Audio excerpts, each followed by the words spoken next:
In today's lesson, we will talk about round versus flat characters and also analyze Chapter 19 of Among the Hidden, which you should have read before starting this lesson. Yesterday, we talked about dynamic versus static characters. And in yesterday's lesson, we learned that dynamic characters are ones that change and that static characters are ones that stay the same. Round and flat characters have some relation to the idea of dynamic and static characters, in that dynamic characters are usually main characters of stories, and so are round characters. Static characters are usually your secondary or minor characters in a story, and so are flat characters. But round characters have different qualities than just being dynamic. Round characters are complex and undergo development in their character traits, sometimes enough to surprise the reader. They have many layers to their personalities throughout the plot. Round characters are characters that are fully developed and well thought out by the author. Round characters become lifelike. Readers feel that they are a real person by the end of the story if the author has done a good job. You might have seen the movie Shrek, and in Shrek, he and Donkey have a conversation where they talk about ogres being like onions, because onions have layers and ogres have layers. And you can think of a round character like an onion. As you get to know them and peel back the layers, you find out more and more things about their character as the story develops. Flat characters, on the other hand, are consistent and more predictable with their character traits. For the author, they often fill a stereotype, like the trusty sidekick, for example, or the faithful friend. They usually are more secondary or minor characters, and oftentimes they're not fully developed by the author.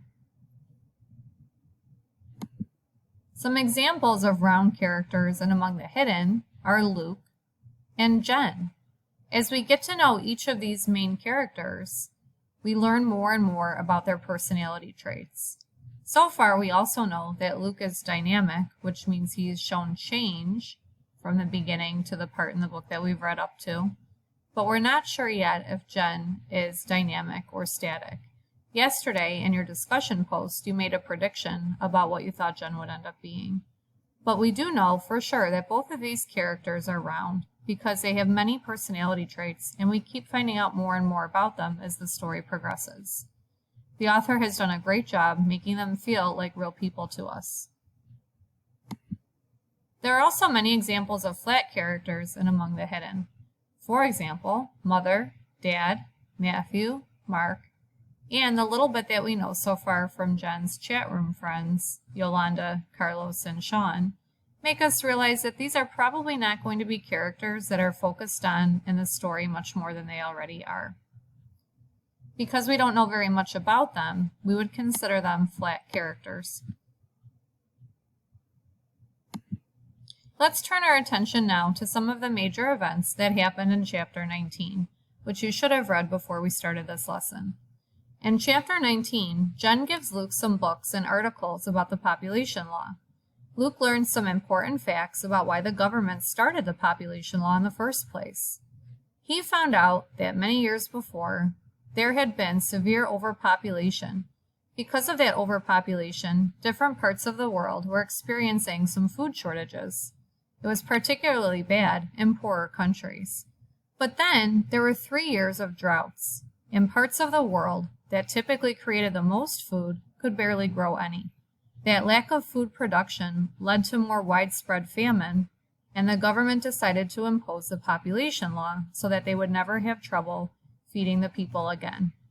One of the books also mentions a growing technique called hydroponics, which is where they grow food using minerals and water. Luke ends up telling his dad about that, and almost immediately regrets it because he starts to be afraid his dad might ask how he knows about that. But luckily, Dad seems distracted, like he is thinking about hydroponics and might even try it himself. Luke starts to feel like being a third child is a bad thing, and he ends up talking to Jen about his feelings. Jen tells him that the books were written by the government and full of lies. She says that the articles are true because those authors risked their lives by writing the articles in the first place. The writers of the articles say things like that the population law was not necessary that there was always plenty of food and that it just wasn't distributed right. In today's discussion post, I'm curious to know what you think. Is all the information in the books that Luke read by the government a lie? Are all of the information in the articles true?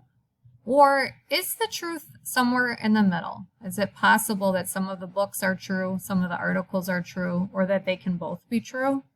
Explain your thoughts by posting to our Among the Hidden discussion post channel on Teams. And as always, if you don't have internet access, type your response and save it on a Word document so that you can copy, paste, and post it when you're back on the school's internet. I look forward to reading your responses. Have a great rest of your day.